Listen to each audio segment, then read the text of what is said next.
Assalamualaikum warahmatullahi wabarakatuh. Selamat pagi Bapak Ibu penilai dalam sertifikasi dosen gelombang 1 tahun 2025. Perkenalkan, saya Dwi Hermayanti Ningsih, salah satu dosen Prodi Kimia, Fakultas Matematika dan Ilmu Pengetahuan Alam, Universitas Palangkaraya. Video ini dibuat untuk melengkapi syarat dalam sertifikasi dosen gelombang 1 tahun 2025, yaitu pernyataan diri dosen dalam unjuk kerja Tridharma Perguruan Tinggi PDD UKT PT dalam bidang pengajaran. Pada kesempatan kali ini, mata kuliah yang akan saya ambil sebagai contoh dalam video pembelajaran adalah mata kuliah kelompok keahlian kimia analitik, yaitu teknik pemisahan dan pemurnian. Mata kuliah ini terdiri dari 4 SKS, 3 SKS teori, dan 1 SKS praktikum. Mata kuliah ini akan disampaikan dengan metode DIA, yaitu Delivery, Interaction, dan Assessment dalam proses pembelajaran offline atau luring di kelas. Selanjutnya, deskripsi mata kuliah ini adalah: dalam mata kuliah teknik pemisahan dan pemurnian ini, mahasiswa belajar tentang jenis-jenis serta prinsip teknik pemisahan dan pemurnian yang akan digunakan saat isolasi suatu senyawa kimia, serta hal ini merupakan persiapan dasar sebelum mahasiswa melaksanakan penelitian ataupun menyelesaikan tugas akhir atau skripsi. Mahasiswa di sini akan belajar konsep tentang teknik ekstraksi, filtrasi, sublimasi, rekristalisasi, sentrifugasi, destilasi, pertukaran ion, absorpsi, partisi, membran, dialisis, dan kromatografi. Dalam mata kuliah ini juga akan menyesuaikan dengan perkembangan ilmu pengetahuan dan teknologi. CPMK mata kuliah ini adalah: 1. Mampu menjelaskan pengertian tentang pemisahan dan pemurnian. 2. Mampu menjelaskan jenis-jenis teknik pemisahan dan pemurnian. 3. Mampu menjelaskan analisis kuantitatif serta penerapannya dalam teknik pemisahan dan pemurnian. 4. Mampu menjelaskan konsep dasar dari teknik filtrasi, ekstraksi, sublimasi, rekristalisasi, sentrifugasi, destilasi, pertukaran ion, absorpsi, membran, dialisis, dan kromatografi. Terus yang terakhir yaitu mampu melakukan teknik pemisahan senyawa kimia. Sedangkan untuk CPMK dari mata kuliah ini, sub CPMK dari mata kuliah ini adalah sebagai berikut. Untuk bahan kajian teori yang akan dilaksanakan dalam mata kuliah ini ada 9 kajian materinya, yaitu yang pertama adalah pengertian dan dasar teknik pemisahan dan pemurnian, yang kedua ada ekstraksi, yang ketiga filtrasi, sublimasi, rekristalisasi, dan sentrifugasi, yang keempat destilasi, yang kelima pertukaran ion, absorpsi, dan partisi, yang keenam membran, ketujuh dialisis, kemudian kedelapan adalah kromatografi, dan yang kesembilan adalah size exclusion. Untuk referensi yang digunakan dalam penyusunan RPS dan dalam pelaksanaan mata kuliah ini ada 4 yang utama, yaitu yang pertama adalah repositori dari penelitian tesis saya tentang pembuatan membran endodesil kitosan dengan teknik fase inversion dan molekular imprinting polimer serta aplikasinya untuk transport urea. Yang kedua dari Smart LE, yaitu tentang separation, purification, and identification. Terus kemudian ada juga dari Nasif 2008 tentang in-separation and purification. Dan yang terakhir adalah Saifuddin tentang senyawa alam metabolit sekunder, teori, konsep, dan teknik pemurniannya. Untuk aspek penilaian dari mata kuliah ini terdiri dari 4 aspek, yaitu PJBL, yang dalam hal ini PJBL-nya dilakukan pada saat praktikum. Kemudian ada penugasan mandiri terstruktur ataupun kuis. Itu untuk PJBL tadi nilainya 50%, sedangkan untuk penugasan mandiri dan terstruktur atau kuis ini nilainya adalah 10%, bobot nilainya. Kemudian ada ujian tengah semester atau UTS ini 20%, dan ujian akhir semester atau UAS sebanyak 20%. Berikut adalah contoh video pembelajaran yang dilaksanakan secara luring di dalam kelas. Baik semuanya, selamat sore. Assalamualaikum warahmatullahi wabarakatuh.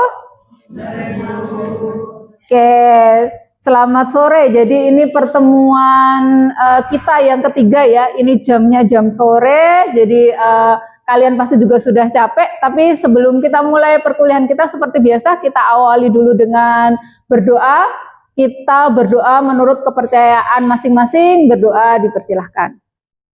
Selesai. Oke, baik. Jadi sebelum masuk perkuliahan juga kita akan melakukan presensi tepatnya. Presensinya kita menggunakan si Uber. Saya sudah buka akses si Uber, jadi silahkan kalian untuk melakukan presensi di si Uber.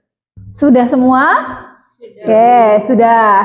Oke, jadi saya lihat ini mukanya lesu-lesu sekali. Kuliahnya dari tadi pagi kah? Iya.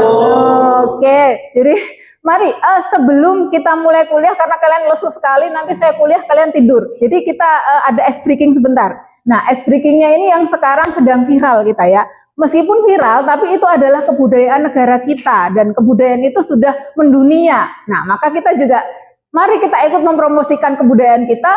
Kita pakai Aura Kids Farming ya. Oke, silahkan kita buat 2 kelompok. Oke, pada tahu pasti ini anak-anak muda kok. Siap? 1 kelompok, 2 kelompok. Pakai musik nggak ya? Kayaknya perlu pakai ya. Ready ya? Oke, jadi kita ada 2 kelompok. Ini kelompok ice breaking kita Aura Kids ya. Kita mau ice breaking Aura Kids. Oke, kita mulai. Ready? 1, 2, go.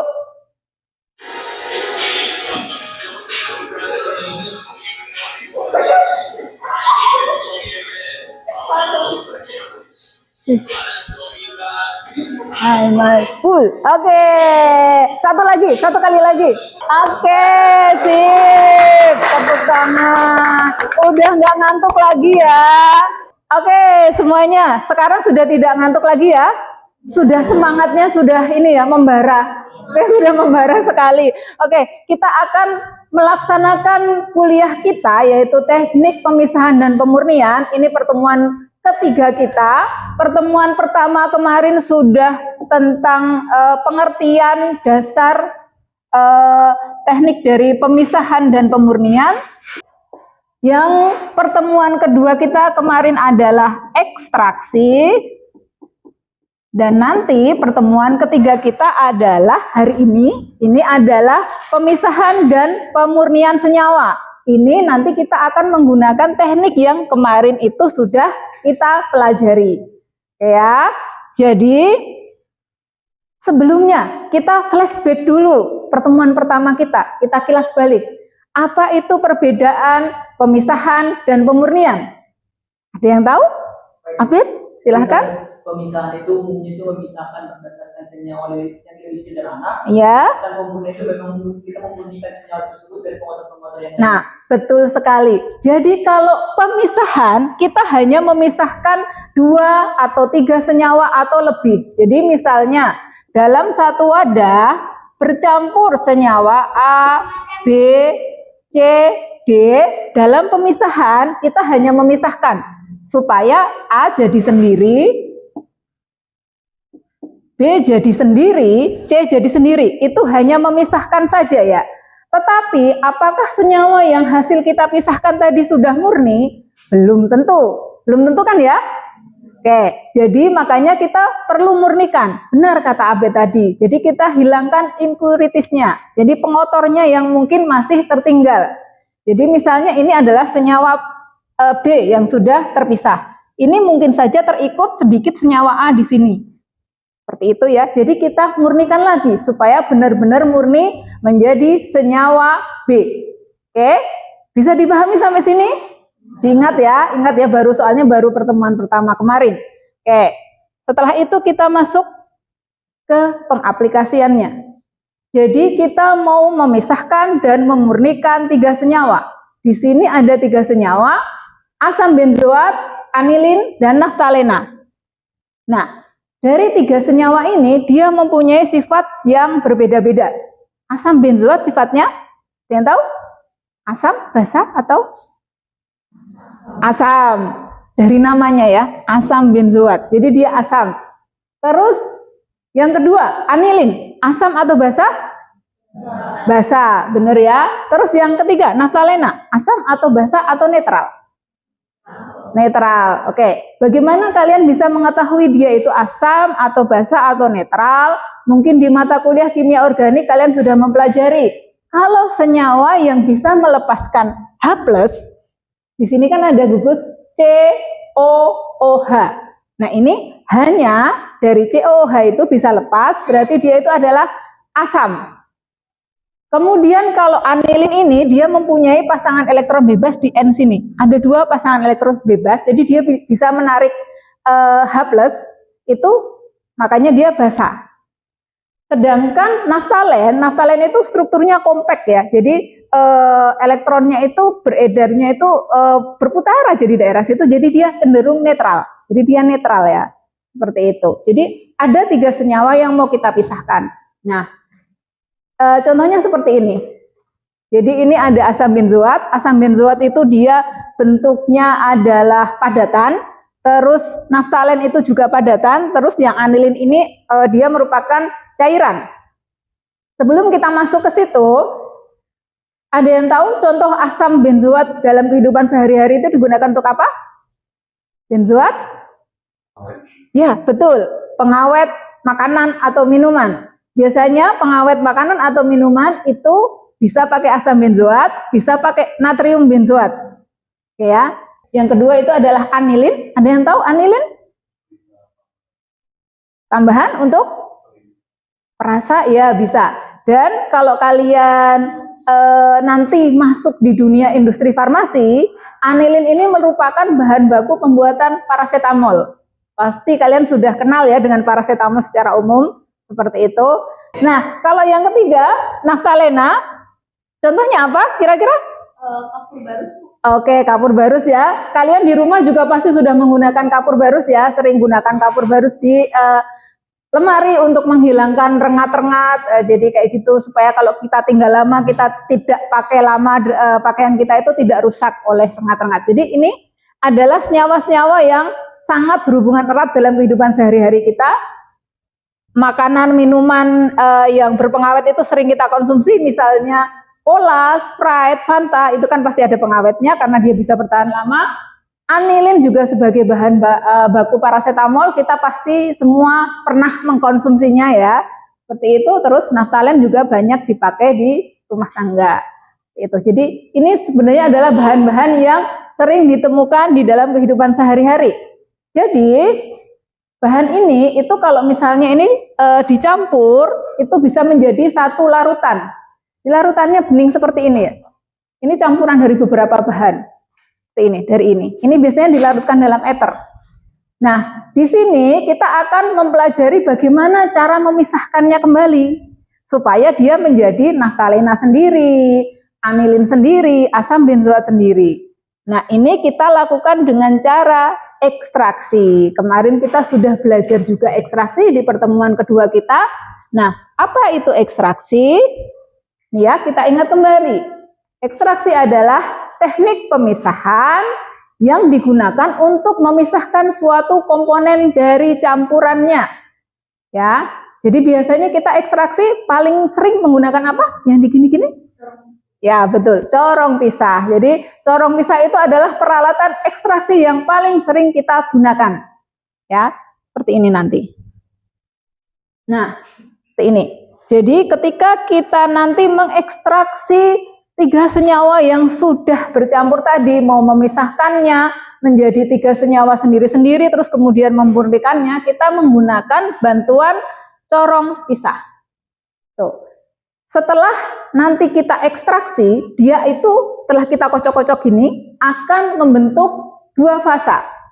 Ada fase organik, ada fase air. Di sini saya tanya, kenapa ada yang di atas, kenapa ada yang di bawah? Berdasarkan? Betul, perbedaan massa jenis. Yang berat di atas apa di bawah? Ya betul, yang berat ada di bawah ya. Berarti ini air mempunyai massa jenis yang lebih berat dari organik. Ini dalam kasus ini ya, tapi pasti ada kasus tertentu yang organik itu lebih berat daripada air. Nah, pokoknya yang di bawah itu massa jenisnya lebih tinggi atau lebih berat. Terus nanti cara mengeluarkannya adalah, karena itu batasnya sudah kelihatan, nanti kita buka krannya. Jadi kalau posisi vertikal seperti ini, krannya berarti terbuka, nanti cairannya akan keluar. Kalau posisi horizontal dia tertutup. Itu ya. Jadi ini. Jadi itu adalah pemisahan. Jadi ini tadi adalah senyawa awalnya sebelum bercampur, padat, padat, dan itu cair. Oke. Nah, sampai di sini bisa dipahami? Bisa. Oke. Jadi kita akan bagaimana cara teknik kita memisahkannya setelah kita tahu cara pemisahannya adalah menggunakan corong pisah. Nah, caranya seperti ini. Jadi kita menggunakan lagi ilmu dasar-dasar ekstraksi. Ini adalah larutan campuran senyawa organik tadi. Campuran 3 senyawa, apa saja tadi senyawanya? Asam benzoat, anilin, naftalen. Nah, oke. Campurannya tadi 3. Ini kita masukkan ke corong pisah, terus kita ekstraksi dengan asam dan aquades. Ya. Ekstraksi ditambahkan dengan asam. Nah, perlu kalian ketahui ketika pengekstraknya itu asam, maka yang terekstraksi adalah basa. Betul, iya, basa. Jadi yang terekstraksi nanti adalah basa. Nanti akan terjadi 2 lapisan lagi, fase organik dan fase air. Seperti itu. Nah, ini nanti fase organiknya di lapisan atas, nanti akan kita ekstraksi lagi. Jadi kan itu 3 ya, masih 3 campuran. Setelah kita ekstraksi tinggal 2 campuran. Karena ketika menggunakan asam, kita akan ekstraksinya basa, maka nanti yang tertinggal apa? Di fase organik ini. Tadi yang basa yang apa? Anilin. Anilin tadi basa apa asam? Basa. Berarti nanti yang tertinggal, basanya sudah terekstraksi. Yang tertinggal asam benzoat dan naftalena. Oke, seperti itu ya. Kalau pengekstraknya kita menggunakan asam, nanti yang terekstraksi adalah basanya. Berarti anilin nanti terambil. Oke, ketika anilin terambil, yang tersisa adalah asam dan netral. Ya, bisa ya. Nanti mungkin agak masih bingung. Nanti kita ke bawah semakin paham. Oke. Nah, yang lapisan ini dan ini yang lapisan bawah, ini kita nanti akan tampung di Erlenmeyer seperti tadi gambarnya ya. Tadi gambarnya Becker sih, tapi ya ini tampungnya boleh di Becker, boleh di Erlenmeyer seperti itu. Oke, saya lanjutkan di sini. Nah, ini loh reaksinya. Kenapa ketika kita mengekstraksi menggunakan asam, yang terekstraksi adalah basa? Karena terjadinya reaksi ini. Jadi anilin nanti akan bereaksi dengan asam klorida atau HCl menjadi anilinium klorida. Seperti itu. Ya, bisa dipahami di sini ya. Pokoknya kalau yang mengekstraksinya asam berarti yang terekstraksi basa. Berarti kalau sebaliknya pengekstraknya basa, yang terekstraksi asam. Oke. Kalau yang netral pikir nanti. Nanti ada lagi. Nanti itu ada beda tekniknya ya, seperti itu. Sampai di sini paham? Oke, sip. Terus dilanjut. Oke. Nah, tadi kan anilinnya sudah terekstraksi. Sudah terekstraksi. Campurannya berarti tinggal 2. Kita tulis lagi biar enggak. Nah, ini loh. Yang ini kita ekstraksi tahap kedua. Tadi kan tahap pertamanya dia 3 campuran ya. Setelah kita ekstraksi pakai asam, terbentuk 2 fase. Ada fase organik atas, fase bawah air. Oke ya, yang fase organiknya ini masih tertinggal 2 senyawa yang belum terekstrak. Jadi terekstraknya di dalam fase air. Kenapa nggak ke fase organik, Ibu? Karena kalau bentuknya ion-ion, dia biasanya terlarut dalam air. Ya, jadi dia yang untuk anilin sudah masuk ke dalam sini. Anilinnya sudah masuk ke dalam sini, makanya ditampung di L-layer A. L-layer A isinya anilin ya. Terus ini fase organik yang tinggal 2 senyawa, senyawa ini dan ini, kita ekstraksi ulang. Kita ekstraksi lanjut. Lanjutan ekstraksinya adalah ini. Oke ya, kita sekarang akan mengekstraksinya dengan basa. Oke, seperti tadi kalau pengekstraknya basa, maka yang terekstraksi adalah asam. Benar. Berarti nanti yang terekstraksi adalah asam benzoat. Oke ya, seperti itu. Jadi nanti asam benzoatnya akan masuk ke dalam fase air. Kayak gitu. Terus yang tertinggal adalah fase organik yaitu naftalena. Ya, seperti itu.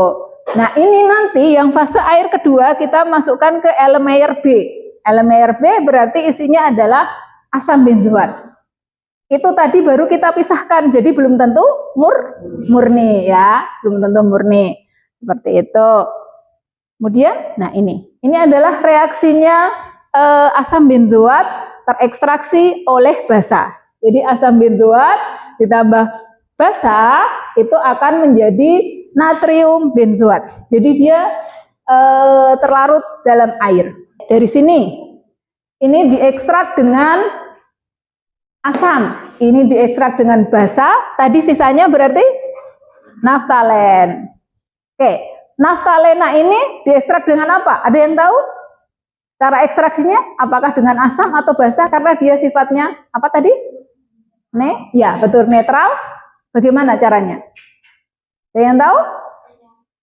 Penguapan? Bisa juga sih penguapan. Cuman kita pakai cara lain. Kalau penguapan kan biasanya kita harus memanaskan, takut nanti ada yang rusak. Seperti itu kan, naftalen kan kapur barus ya. Kapur barus kalau kena panas terus kan gampang habis ya, ikutan menguap. Jadi berarti metode pemisahan dengan cara pemanasan kurang tepat. Ya, karena nanti naftanya ikut menguap kemana-mana. Seperti itu. Jadi metode pemisahan yang kita lakukan adalah dengan salting out. Kayak gitu. Salting out itu apa? Silahkan dicatat. Nah, salting out itu adalah penambahan NaCl, makanya disebut salting ya, bukan salting salah tingkah ya. Karena salting karena penambahan garam NaCl. Salting out ini ditambahkan NaCl dalam proses ekstraksi untuk menurunkan kelarutan naftalena dalam air. Jadi pasti tadi kan naftalenanya kan masuk dalam, masih ada sisa airnya ya. Terus sehingga kalau dia itu tidak melarut sempurna dalam air, maka dia akan terpisah dengan airnya. Sehingga nanti dia jadi naftalena murni. Nah, seperti itu. Itu adalah metode salting out. Oke. Jadi pemisahannya, teknik pemisahan ini cukup mudah, dan teknik pemisahan ini pula nanti di dalam kehidupan sehari-hari, nanti kalau kalian kerja itu sangat bermanfaat sekali ya. Jadi karena di dalam pabrik, di dalam perusahaan itu biasanya kita, kalau orang-orang kimia itu biasanya kerja di lab atau kerja di IPAL. Jadi ilmu-ilmu pemisahan ini sangat berguna nanti di kehidupan sehari-hari. Dan ini pun nggak terlalu sulit, bukan hal yang sangat ribet untuk dilakukan seperti itu. Cuman kalau nanti kita bekerja memang melakukannya dalam jumlah yang banyak. Kalau kita di lab kan cuman jumlah yang kecil. Oke. Tuh, sampai di sini mungkin ada yang mau bertanya. Jadi kita nanti akan melakukan summary dari apa yang kita tadi bahas. Jadi nanti ini apa saja yang tadi saya jelaskan, nanti kesimpulannya seperti apa, seperti itu. Jadi secara summary, jadi gini ya, kita juga sudah hampir habis ini waktu kuliah kita. Jadi kita akan melakukan summary dari apa yang telah kita pelajari tadi. Saya akan minta tolong salah satu mahasiswa untuk memberikan summary. Jadi mungkin Abed bisa? Oke, silahkan Abed. Ya, maju aja silahkan. bagi teman-teman seperti yang dijelaskan oleh Ibu tadi, bahwasanya kalau kita mau mengambil satu senyawa kalau dia bersifat asam, kita yang untuk mengekstraksi adalah yang basah. Kalau kita yang mengambil yang basah, ekstraksi yang kita gunakan adalah asam. Seperti yang kita ketahui pada gambar, yaitu yang dihasilkan adalah anilin, berarti dia basah. Untuk ekstraksi yang kita gunakan adalah asam. Nanti untuk anilin kloridanya akan tertampung di sini dan tidak tersekat lagi. Dan dapatlah hasilnya anilin yang bersifat basah. Begitu juga dengan yang bersifat asam sampai keluar, maka kita tambahkan yang berada di senyawa yang basah. Nanti dapat mendapatkan di elemen yaitu natrium benzoatnya dan akan dipindahkan menjadi asam benzoat yang berpadatan. Ya. Juga untuk natrium yang disebut dengan dari bersifat normal ataupun bersifat tidak asam tidak basah, maka kita tambahkan dengan natrium klorida. Nanti natriumnya akan ditampung di elemen dan akan dipisahkan kembali di sini. Oke, jadi akhirnya nanti mana yang sebentar Abed, mana yang bentuknya cairan, mana yang padatan-padatan? Jadi yang bentuk cairan itu ada anilin, juga ada asam benzoat. Oke, baik. Yang lain gimana, paham? Oke, kasih aplaus buat Abed. Oke, terima kasih ya Abed ya.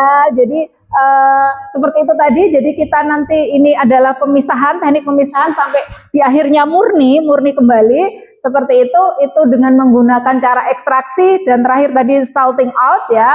Itu adalah yang kita pelajari pada hari ini. Jadi teknik pemisahan dan pemurnian itu banyak, tapi kita yang pelajari hari ini adalah baru ekstraksi saja.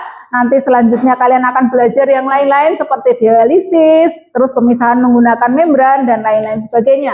Nah, sebelum kita akhiri perkuliahan kita pada sore hari ini, nanti kita akan melakukan asesmen. Asesmennya pakai kuisis ya. Oke ya. Nanti kalian siapkan HP. HP-nya masih ada baterainya? Masih cukup ya?